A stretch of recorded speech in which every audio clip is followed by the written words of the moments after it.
on, guys? DeathMercenary coming to you on PrismForge, PrismForge.com. I'll put the IP down in the description. Today we're doing a tutorial video, and without further ado, let's get right into it. This video, we're going to be going over leveling system.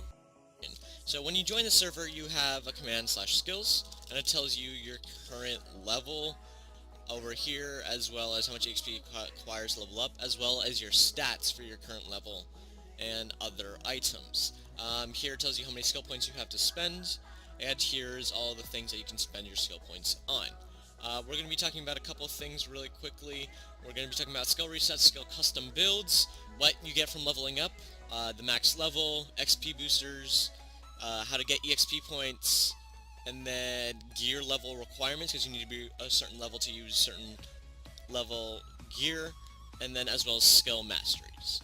Okay, so how you get skill points. Skill points is the items that you need in order to spend skill levels and upgrade your skill levels. Because currently I have 25 armor, 16 health, and 33 strength. If I want to get skill points, I will level up, and how you level up is by gaining EXP. With each level up, you gain 2 skill points, which again could be spent in any of these skills here, and you want to diversify it as much as possible, or you can go for a specific build type, which we'll cover a little bit later. When it comes to leveling up, it takes more and more EXP on each level up, so level 1 will be really easy, level 2 will be a little bit harder, level 3, level 4, and so on and so forth. So by the time you get to level 30, that's when you're just going to start feeling how much EXP really takes, and so just come to expect that when you are leveling up. Now, how to level up. Leveling up is relatively simple. You need EXP points for that. In order to get EXP points, there's a couple different things you gotta do. There's 3 different ways to get EXP points. And the reason why you need EXP points is that's how you level up to get skill points. The 3 ways to get EXP is through EXP bottles, through damage by either PvPing or PvEing, so you can mob grind the whole time, or you can go out in the war zone and PvP people and they'll get EXP points, or you can get it through bounties. We're going to be covering all 3 today, but we're going to start with EXP bottles. Now there's also 3 different ways to get EXP bottles. You can easily get it from a kit. If you did kit Immortal, it gives you like 4 100 bottles. Alright, so I had the owner spawn me in the Immortal kit real quick. I'll dispose of it in a second. If you look here, you get 500 EXP bottles from the Immortal kit. And so with that, that's one way to get EXP bottles. Another way to get EXP bottles is through crystals, right? So if I open up these crystals, I have a chance, as you saw there, to get an EXP bottle. And there it is again. It's kind of self-explanatory, kind of simple. We're going to go on how to use EXP bottles in just a moment.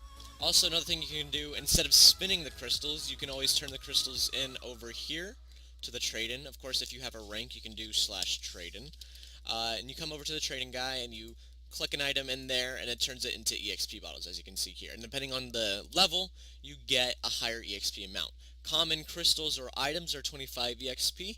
Epic crystals or items are 100 EXP. Rare crystals or items are 50 EXP. And legendary crystals or items are 250 EXP.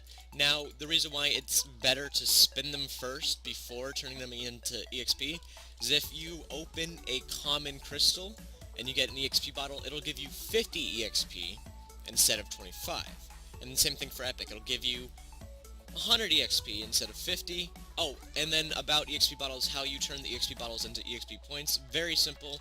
All you gotta do is just right-click, it'll tell you plus 250 EXP.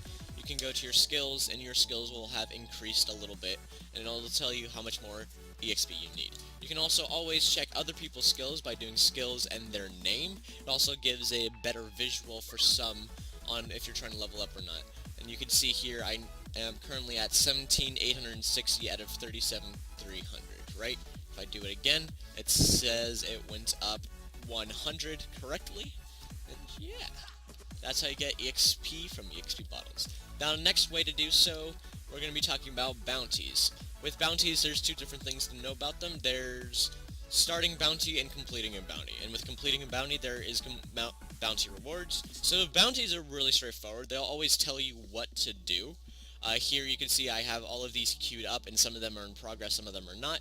And then we have all of these back here. If you want to cancel a bounty, it's very simple. You just, after you have it queued, you just click on it like right here, punch happy.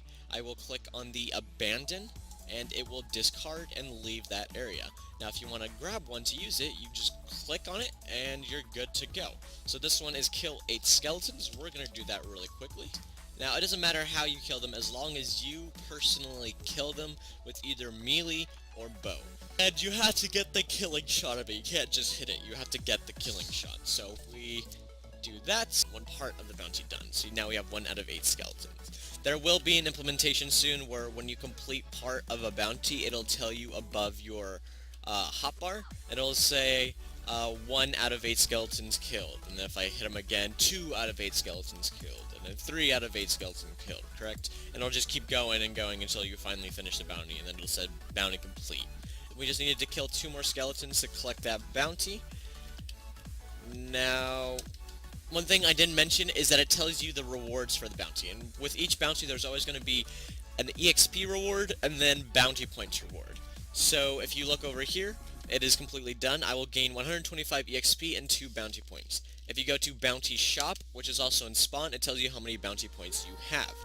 So for bounties, 125 EXP. If I do skills and DeathMercenary, I'm currently at 231.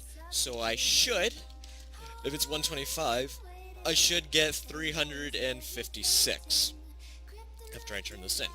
And we turned it in, collected bounty, and we are at 356 there. Good job, that worked. So for PvP and PvE, it's kind of very simple. You only have to do damage to a mob in order to give you skill points. Currently, skills DeathMercenary, because it is easier to show. I am at 987, so we want to keep track of that. So if I hit here with my wind stake, which basically one-tapped it, you can see that I gained 4 skill points from it. If I do it again, I should gain 5 more skill points that time. So it's usually 5. So now, it doesn't really matter in terms of weapon damage. So even though this does so much more damage to the entity, it won't really matter because they only have a preset amount of health. So if you can one-shot them on every hit, then that's all the damage you need to do. You don't need to do any more. Alrighty, so that will be it for this video. I'm going to be uploading a part 2, which is going to cover some other things like EXP boosters, skill masteries, and this custom builds. Hopefully I'll be able to get that also out today, but I need to get this video out too. I want to get something out, and plus I don't want the video to be too long. But I really hope that this all was concise for you guys, and you got everything you need to know about leveling up. If you have any questions, please let me know down below in the comments, and I will be sure to help you out. Thank you guys so much for watching, and I'll see you all next episode. Adios, and have a fantabulous day. Peace.